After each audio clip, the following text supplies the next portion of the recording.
बात बहुत तरह की आ रही है, होता ही है। कुछ लोग कहे कि काम के बारे में जिम्मेवारी दीजिए, बहुत तरह के बात छान के आ रहे हैं, हम सब सुन रहे थे।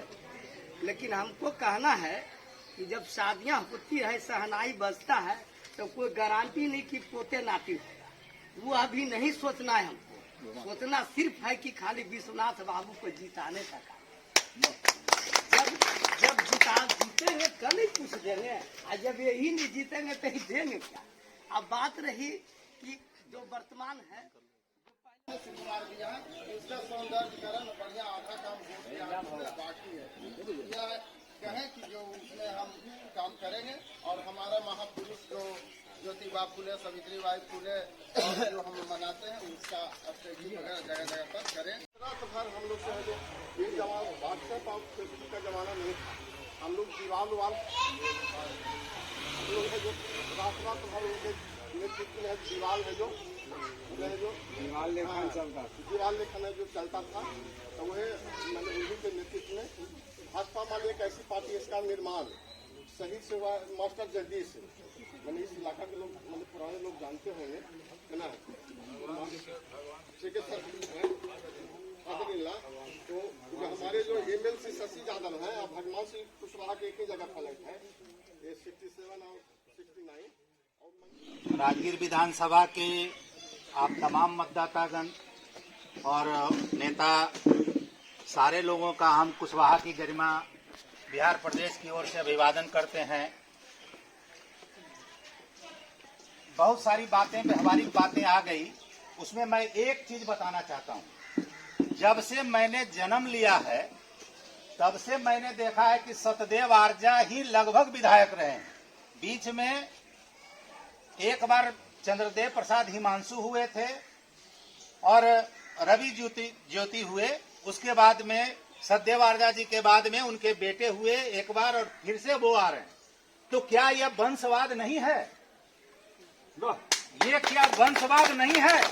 क्या राजगीर विधानसभा में और लोग, सारे लोग नहीं हैं जो कि उम्मीदवार हो सकते हैं, खड़े हो सकते हैं, लड़ाई लड़ सकते हैं, जनता के सवाल पर आवाज उठा सकते हैं? क्या वो नहीं है? दूसरी बात, हम कुशवाहा समाज को आज क्यों इकट्ठा होना चाहिए? इस मीटिंग में हम देख रहे हैं कि कुशवाहा जाति से अलग हट करके भी लोग हैं, मगर मैं कुशवाहा जाति होने के नाते और उसका प्रतिनिधित्व करने के नाते यह बात खुल के बोलना चाहता हूं कि आप देखिए, मेरे पास आंकड़ा है कि विधानसभा के चुनाव में 2020 में बीजेपी ने 3 कैंडिडेट दिए हैं और इस बार 7 कैंडिडेट दिया है। कांग्रेस ने 1 कैंडिडेट दिया था पिछले बार, इस बार 3 दिया है। राजद ने पिछले बार 8 दिया था और अभी 16 दिया है। जेडीयू ने पिछले बार 15 सीट दिया था कुशवाहा समाज को और इस बार उसने 13 सीट दिया है। यानी कुशवाहा समाज जनता दल यू की नजर में एकदम कोर वोटर है और उसका गुलाम है।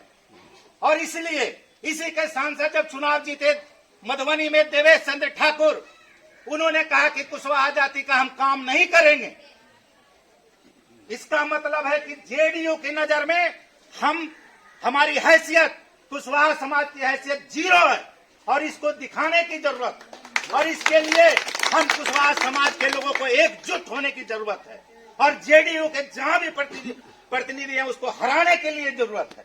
हम यहाँ विश्वनाथ चौधरी जी के लिए कोई सपना नहीं संजो रहे हैं, मगर हम कुशवाहा समाज के हैं। हम चाहते हैं कि कुशवाहा समाज का सबसे ज्यादा हितैषी कौन है।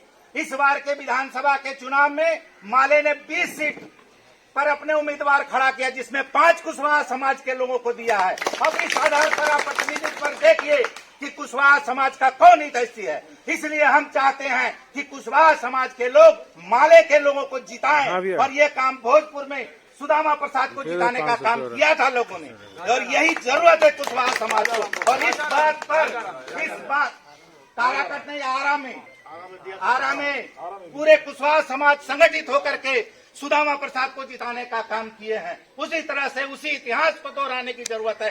कुशवाहा समाज को राजगीर विधानसभा में मजबूती से खड़ा होकर के विश्वनाथ चौधरी जी के पक्ष में, माले के पक्ष में जो कुशवाहा समाज का हितैषी है उसके लिए खड़ा होना चाहिए। उसके लिए पूरा तन मन धन से खड़ा होकर उनको जिताने की कोशिश करनी चाहिए।